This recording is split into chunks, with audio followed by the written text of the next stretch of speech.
Oh god, this is going to be awkward because I have to talk into the mic here and talk to you guys, so fuck it. Just talk into the mic. Yeah, because yeah, okay, sweet. Here we go. Wait, come on. Are you actually just sitting on top of it? Okay, there we go. Welcome to Disc. It's week 8. We're actually on campus this time. What? So team for 2021, in case you've missed it. I am Lyceris, also Jordan. We have Jeremy over there, Zesh. Hello. And we have Skomo, Treasurer, Zach, just sitting over there. We're running on Discord at the moment, and yeah, so Immersive Labs, good resource for starting to learn cybersecurity, really. And we have the Hack the Box. I'm not sure who's running the Hack the Box team at the moment. It's probably okay, so it's Skomo at the moment. Yeah, sure.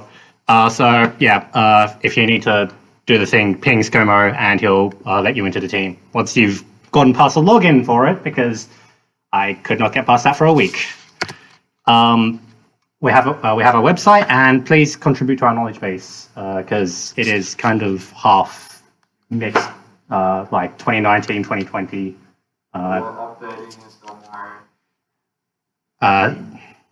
Zesh says we're updating it.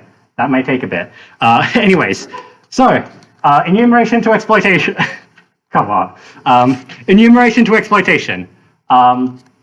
This is mostly, well, part of this is a rehash of the recon to enumeration, or recon and enumeration slides done by Taryn in 2019. Was it Taryn or DLS? It was either DLS or Taryn. I don't quite remember. But quite frankly, in cybersecurity, information is our lifeblood. We pretty much can't live without it. That's what we're defending after all. And well, yeah. So our method is pretty much simple. We gather information through enumeration. We then determine what we need to do to be able to deliver a payload, deliver the payload, exploit that payload to do something on the receiving end, and then continue with post-exploitation. But the issue with just drawing as a single straight line is that enumeration is done at every single point, because at every single point of this method, you need to be gathering information quite literally all the way through. If you look at enumeration in a dictionary, it doesn't quite fit. The action of mentioning a number of things one by one doesn't quite fit in enumeration, or cybersecurity enumeration, because you're looking at a whole series of objects, often as a cluster, and you have to sort out what you can attack and what you cannot attack at the same time. And the action of establishing a number of something, that doesn't apply here at all. So instead, enumeration in cybersecurity is the action of finding information related to the target. So it could be OSINT. So you could be looking at their websites using Showdown. You could be looking at the developers' social medias to try and see if they've leaked any information about themselves that you might be able to use to find a password. You could be looking at their assets, their websites, the content on websites, the content management systems that they're running, what software they're running. Is it outdated? I could be here talking about that all day. I can't be asked. So here's just a random list. Can you guys just like pick one or two? I just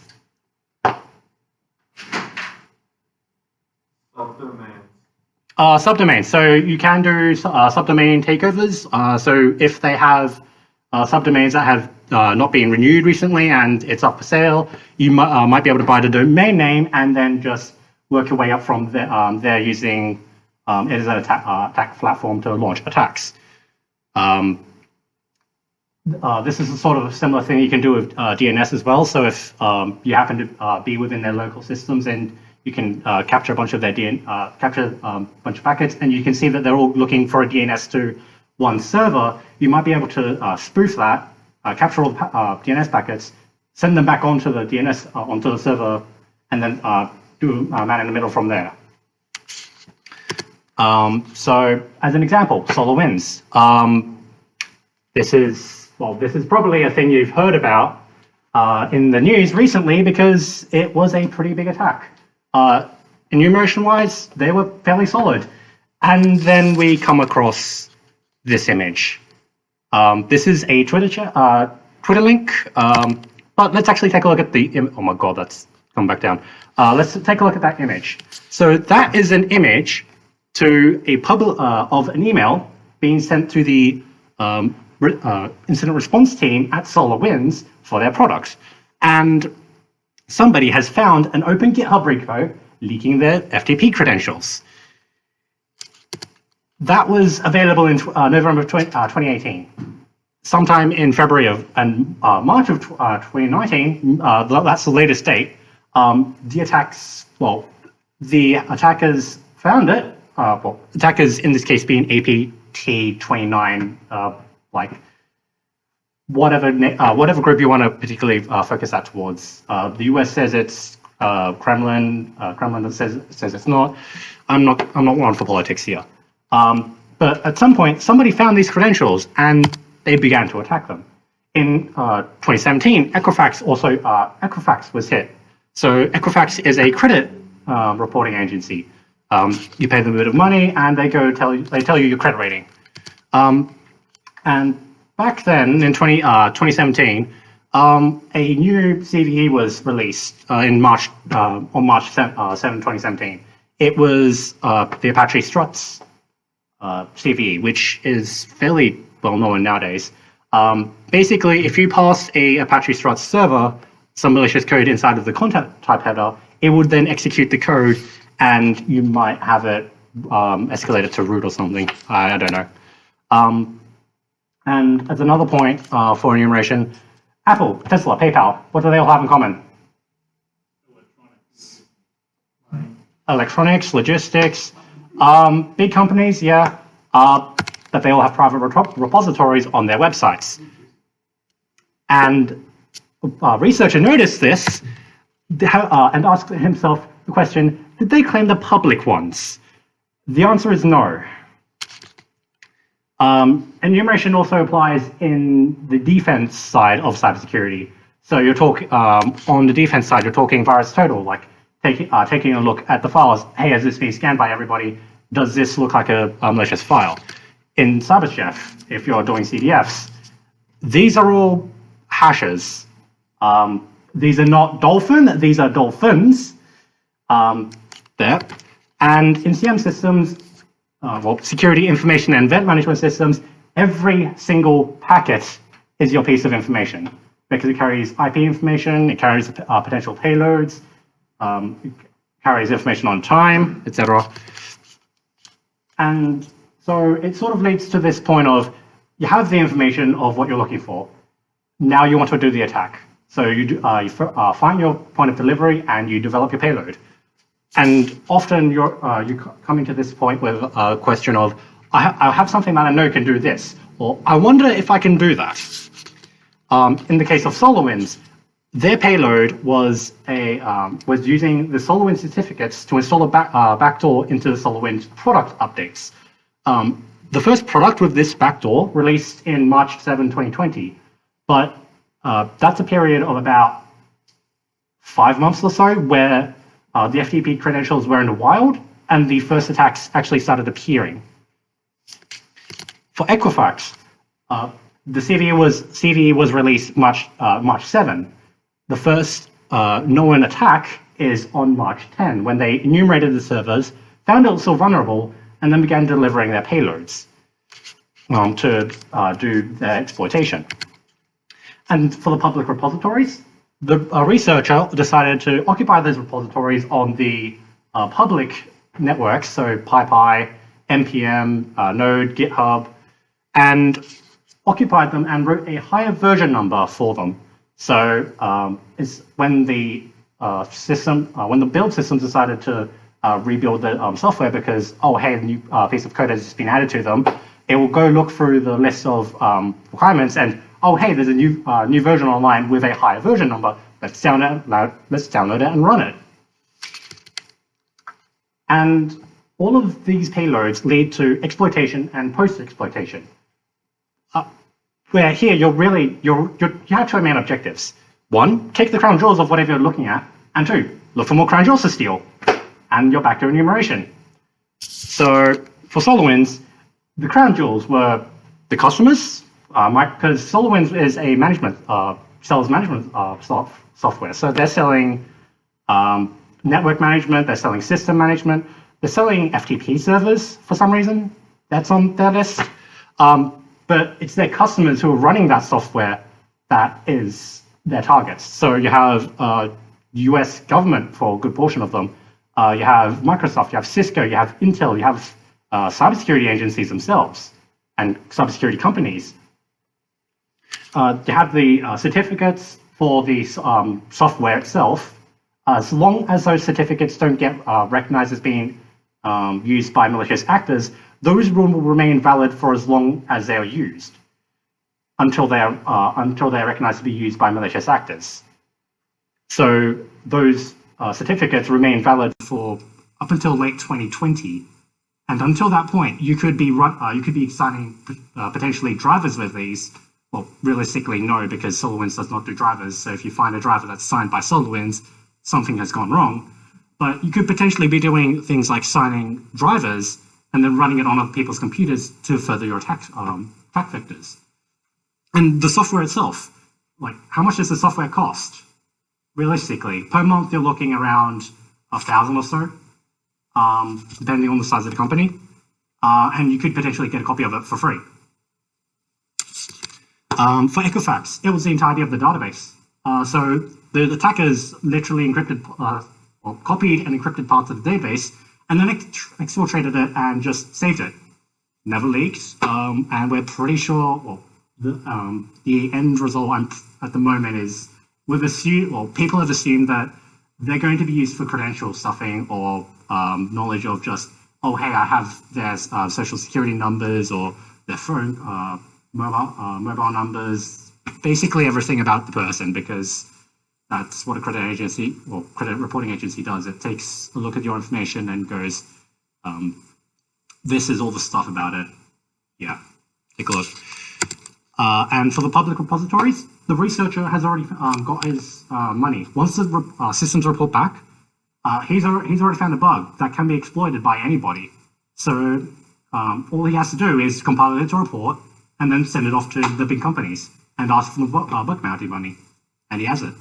So I would show you a picture of like the rapid scale of the attacks, but it was within 72 hours, more than 4,000 or 5,000 copies of this attack was found in the wild already, of the public repositories attack.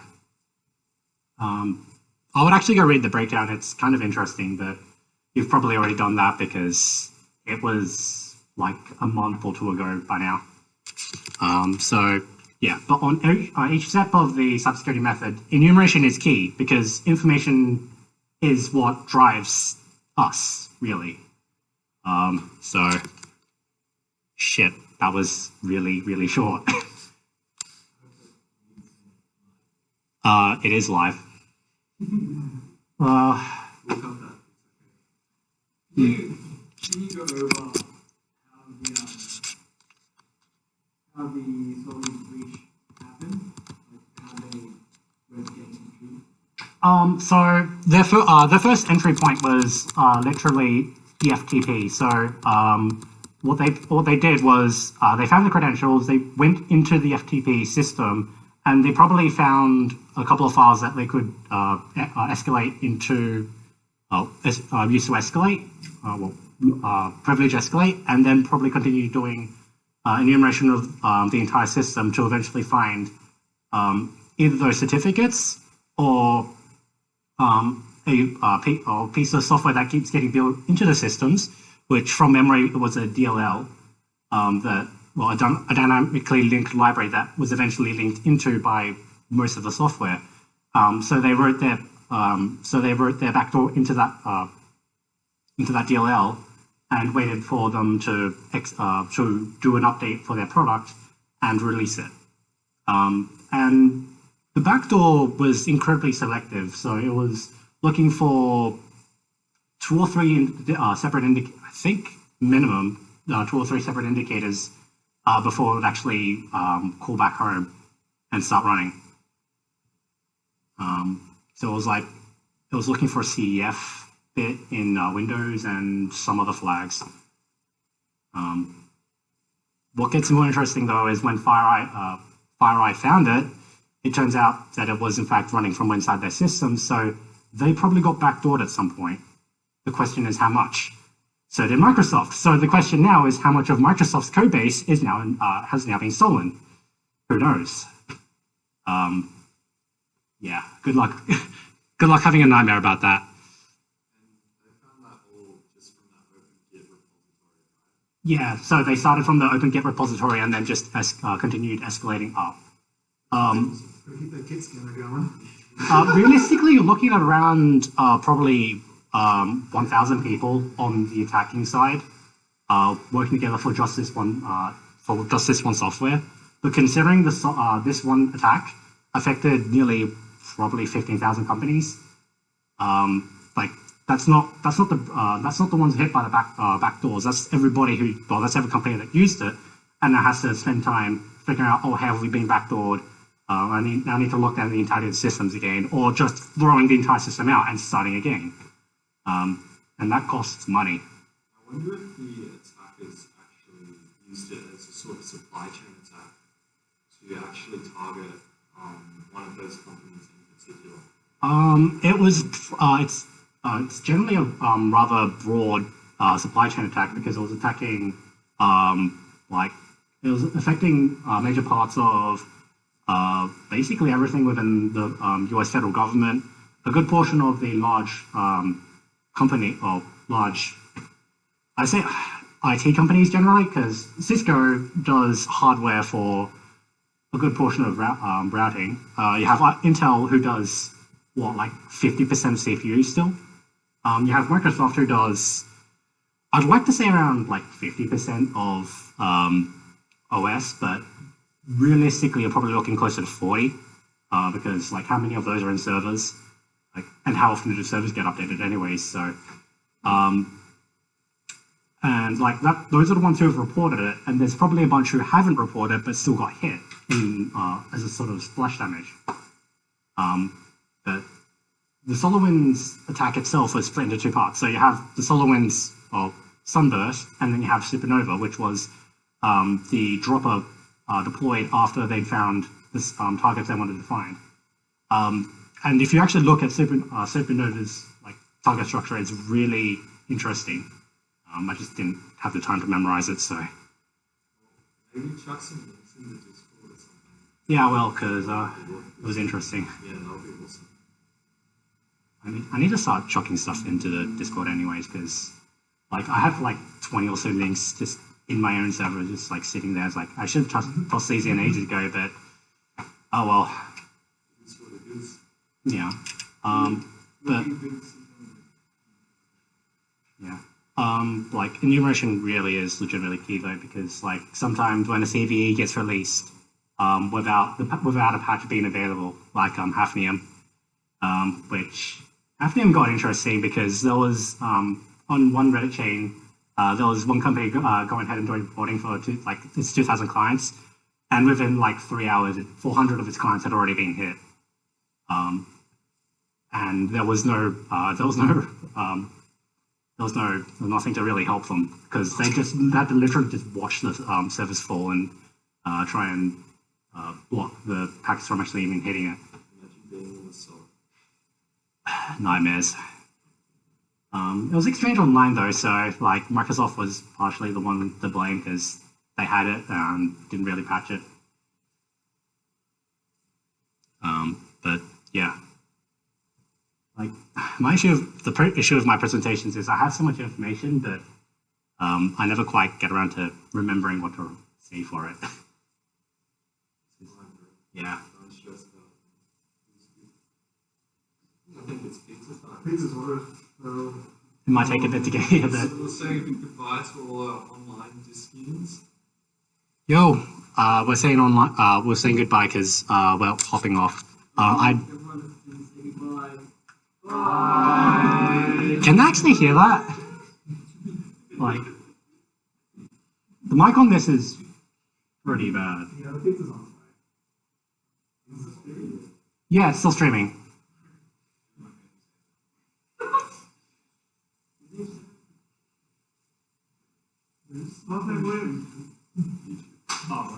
Yeah, I would have tossed it onto Discord, but my it started freaking out like within a few minutes or a few seconds of me putting it onto Discord. So, oh well. Yeah, it's still streaming on YouTube. Shall I stop it? Boost the server! Boost it!